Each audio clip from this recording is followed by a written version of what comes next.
তেতিয়া আমি তেখেতক মাতা হৈছে তেখেতক মাতা হৈছে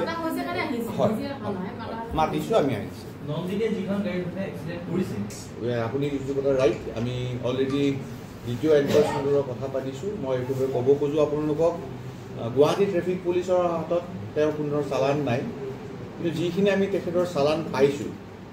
বা আমি গম পাইছোঁ গোটেইখিনি অভাৰ স্পীডৰ আছিলে বিভিন্ন অসমৰ বিভিন্ন জিলাত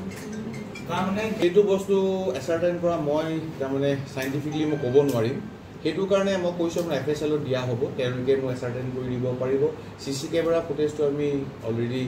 চিজ কৰিছোঁ সেই বেচিছত আমি কামখিনি আগবাঢ়িছোঁ 26 তাৰিখে ৰুজু হৈছে 26 তাৰিখে কেছ দিছে কেছ নম্বৰ হৈছে 630/2025 আপোনাক আকৌ কৈ আছোঁ যে গুৱাহাটী ট্ৰেফিক পুলিচৰ ওচৰত এইটো কোনো ধৰণৰ খবৰ নাছিল মানে এইটো এটা বিফলতা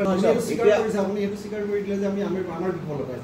মইতো বিফলতা বুলি স্বীকাৰ কৰা নাই 24 ঘণ্টা আপোনালোক গুৱাহাটী চিটিখনত আপোনাক এটা মই কথা কৈছোঁ গুৱাহাটী চিটিখনত দিনটোত কিমান গাড়ী চলে চাগে আপুনি ভালকৈ লয় ইনচিডেণ্টটো হৈছে উদাল বক্ৰা অঞ্চলত সেইখিনি জেগাত ট্ৰেফিকৰ মানুহ ৰাতি নাথাকে যদি পাব্লিকে খবৰ পায়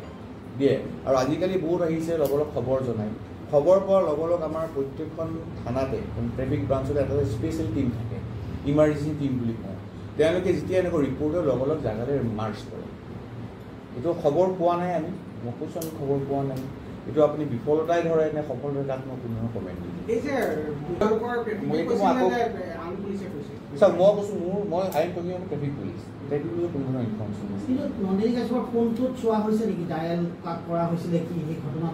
এইটো সময় কাৰ্যক্ৰমে ওলাব কাৰণ তেখেতক যোৱাকালি ডিটেইন কৰিছোঁহে আমি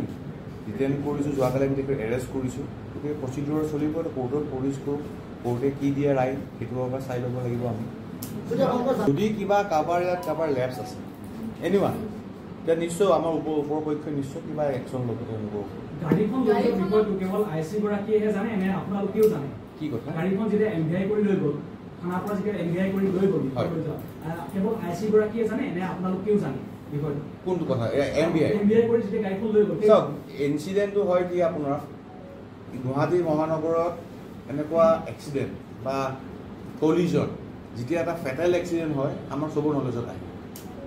যেতিয়া আমাৰ ফেটেল এক্সিডেণ্ট এটা হয়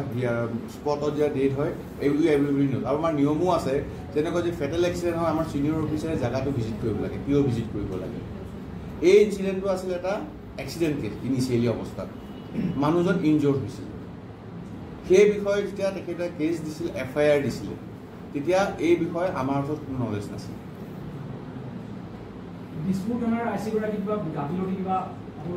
এইটো কাৰ্যক্ৰমৰ সময়ত ওলাব কিন্তু তেওঁ যিটো হৈছিলে FIR দিছিলে কেছ ৰেজিষ্টাৰ কৰিছে মানুহক মাতাই আনিছে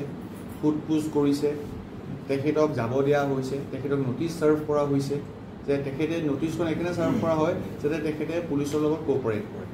একৰ্ডিংলি তেওঁ পিছদিনাখন তাৰমানে 25-27 তাৰিখে তেখেত আহিছে থানাত আকৌ আহিছে আপোনালোকে জানে ভালকৈ সেইটো কাৰ্যক্ৰমে ইনভেষ্টিগেশ্যন চলি যাৰ মাজত যদি কিবা ওলায় ভুল তেতিয়া নিশ্চয় সেইটোৰ ওপৰত আমাৰ ওপৰলৈ অফিচাৰে নিশ্চয় ডিচিশ্যন ল'ব ইয়াত মিডিয়াৰ প্ৰেছাৰ নাই আমি আমাৰ কাম কৰি গৈছোঁ চাওক এই ছেকশ্যনটো আপোনালোকে ভাবে যে এৰেষ্ট কৰাটো কিয় ইমান দেৰি হৈছে তাতে কথা এটা কওঁ মই আকৌ কৈছোঁ ইনিচিয়েল অৱস্থাত যিটো FIR লজ হৈছে দিছ এ বেইলেবল ছেকশ্যন আমি যদি তেখেতক এৰেষ্ট কৰিলে আমি বেইলত দিব পাৰিম কাইলৈ যিহেতু আমি ডক্টৰৰ লগত কথা পাতোঁতে গম পাইছিলোঁ যে ভিক্টিমজনৰ ইমান এটা তাৰমানে ষ্টেবল কণ্ডিশ্যনত তেখেত নাছিলে সেইকাৰণে আমি তেখেতক বাউণ্ড কৰাই ৰাখিছিলোঁ যাতে তেখেতে পুলিচক কোঅপাৰেট কৰি সেইকাৰণে তেখেতক নটিচ দি আমি চামন দি তেখেতক মাতাই আছিলোঁ যেতিয়া আমি সন্ধিয়া গম পাইছোঁ যোৱা নিশা 6টামান বজাত আমি গম পাইছোঁ যে তেখেত ঢুকাইছে বুলি চ' লগ আমাৰ যিটো প্ৰচিডিঅ'ৰ আছে আমাৰ আইনী প্ৰচিডিঅ'ৰ সেই প্ৰচিডিঅ'ৰত আমি আগবাঢ়িছোঁ আমি ৰাতিৰ ভিতৰত প্ৰেয়াৰ দিয়া হৈছে অনাৰেবল কোৰ্টক এডন ছেকশ্যন কৰিবলৈ দিয়া হৈছে তেখেতক ৰাতি ডিটেইন কৰিবলৈ বা তেখেতক ৰাতি এৰেষ্ট কৰিবলৈ আমি কোৰ্টৰ পাৰ্মিশ্যন লৈছোঁ সেই গোটেইখিনি কৰাৰ সময় আমাৰ সময় লাগিছে সেইকাৰণে আমাৰ 1:30 বজালৈকে আমি তেখেতক এৰেষ্ট কৰিব পাৰিম কৰাব পাৰি নোৱাৰা কোনো কথা কিন্তু এজন মানুহ যেতিয়া নিজে থানালৈ আহে নিজে যে থানালৈ আহে তেতিয়া মেডিকেলটো কম্পালচৰি নহয় তেখেতক যে মাটি লাগিছিল নেকি বাৰু এলকহল টেষ্ট কৰিছিলে নেকি মেডিকেল নাই কৰাব লাগিছিল ৰাতিপুৱালৈ কৰি নাথাকে কিন্তু হলো মেডিকেল কৰাব লাগিছিল মই এটাই কৈছো নট নেচেচাৰী লাগিছিল নালাগিছিল না বাট নট নেচেচাৰী এজন মানুহ ভিক্টিমক একিউজক যেতিয়া মাতিছে তেওঁ নিজে দেউতাকৰ লগত আহিছে থানাত বহিছে ষ্টেটমেণ্ট দিছে সেই সময়ত আৰু মেডিকেল কৰাৰ কোনো প্ৰশ্ন নাই কেছ ৰেজিষ্টাৰ হৈছে ইনভেষ্টিগেশ্যন গম পোৱা গাড়ীখনৰ